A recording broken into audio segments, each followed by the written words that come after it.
Jau izsenis meteņu senlatviešiem ir bijuši pavasara gaidīšanas svētki. Meteņos gāja budēļos, zīlēja, vārīja grūdeni un cepa plāceņus, kā arī daudz vizinājās ar ragaviņām, lai vasarā lini augtu gari un kupli. Lai arī laika gaitā cilvēku ikdienas solis ir mainījies, tomēr arī mūsdienās vēl daudzas no sentēvu tradīcijām nav piemirstas. Un arī Ventspils Piejūras brīvdabas muzejā šogad ar budēļiem, jautrām rotaļām un dziesmām tika pavadīta ziema. Ir dažādas versijas par to, kad svin meteņus. Cits saka 9. februārī, šogad bija jāsvin, cits saka tagad. Kā tad īsti ir? Pēc manas pārliecības šodien mēs jebkurā gadījumā varētu būt teikt, ka mēs esam drusku tā kā nokavējuši. Jo mana dziļākā pārliecība, un es esmu piekritējusi tam, ka meteņi jāsvin tiešām tad, kad mēs varam atrast šos 4 ūdeņus dabā. Kad ir šis te vēl ledus upēs, kad ir sniegs krīt, kad ir migla un kad ir jau sāk ledus kust, sniegs kust, un kā saka meteņu tradīcijas, ja parašs vien noravērojums, ja meteņu dienā gailis var kārtīgi pardzerties no pēļas, ja, tad būs ļoti labs un ražīgs gads. Šogad vislabākā diena bija 6. februāris, tā bija otra diena, kad tiešām pirmo reizi parādījās migla no rīta, jā, pirmo dienu sāka kārtīgi kust sniegs, bet upēs bija ledus un zem kokiem bija sniegs. Ineta Kalniņa un muzeja darbinieki pasākumu apmeklētājiem bija sarūpējuši daudz jautru spēļu un atrakciju. Tie, kur vēlējās, varēja arī uzcept desas, sasildīties ar karstu tēju un nobaudīt arī zem klajas debesis Miltiņu ģimenes ceptās pankūkas. Kāda ir labākā pankūka recepte meteņos? Tur saimniece jāprast. Mums ir sava recepte īpašā ar rudzu miltiņiem un nedaudz ar vaniļas cukuriņu. Visiem ļoti garšo. Un kāds būtu tas tautas ticējums, kas notiek jāpēr to meteņa pankūku? Tad visu gadu ir omulīs kā saulīte.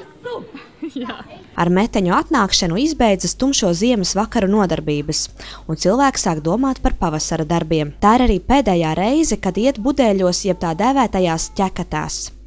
Meteņu diena senlatviešiem vienmēr saistījusies ar prieku un jautrību, jo dienas kļūst garākas un arī saulainākas. Ko jūs labi zināt par meteņu tradīcijām?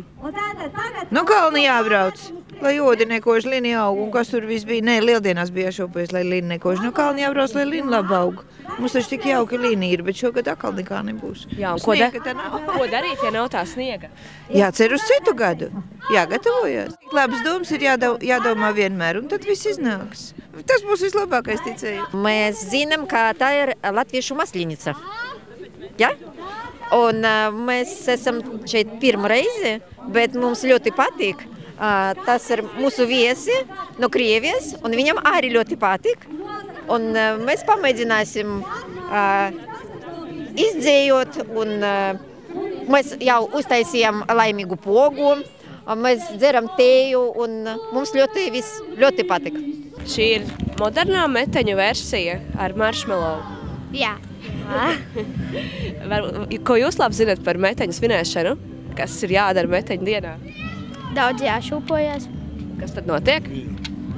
Nu, tad odi nekodīs. Tas lieldienās. Tas tā kā lieldienās, nu es nezinu, kā. Ģimenē jums ir kaut ko stāstījuši arī par meteņu dienu?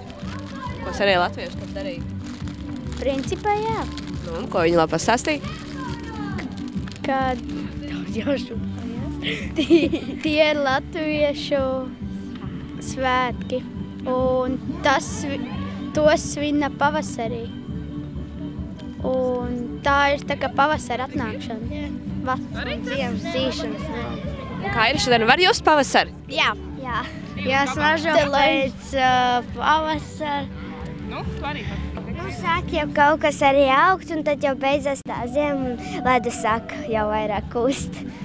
Meteņi tas ir auglības svētki un ieiešana no pavasara uz tā kā jau no ziemas uz pavasari un es nezinu, prieks un grūti pateikt tā, kas kuram, ziniet, un skatoties kādos gados, vai ne? Jauniešiem ir citādāk, vecāka gadumā cilvēkiem ir citādāk. Sāks pumpuri plaukt un viss, kas būs, tad tas patīkami. Citiem, redziet, varbūt zemniekiem kaut kur neder tas. Mums tiem pensionāriem, kas dzīvo pilsētā, man liekas, taisni patīkami, kad ir gaišs, nāk dienas garākas, priecīgākas un sāk zaļot zāli, jau ātri pļaut zāli varēs. Tā kā brīnišķīgi. Meteņi, kurus senlatvieši dēvēja arī par vastalāvi, pīrāgu dienu, budēļu dienu, lastavāgu, miezmežu un citādi, iezīmē arī gavēņa laika sākumu, un pēc vecās skaitīšanas sistēmas pēc meteņiem ar pelna pirmdienu iesākas jauns gads. Ņemot vērā meteņu ticējumus, šogad gaidāms labs un ražīgs gads. Zāne Brikmane, Mareks Stumļennijs, Kurzemes televīzija.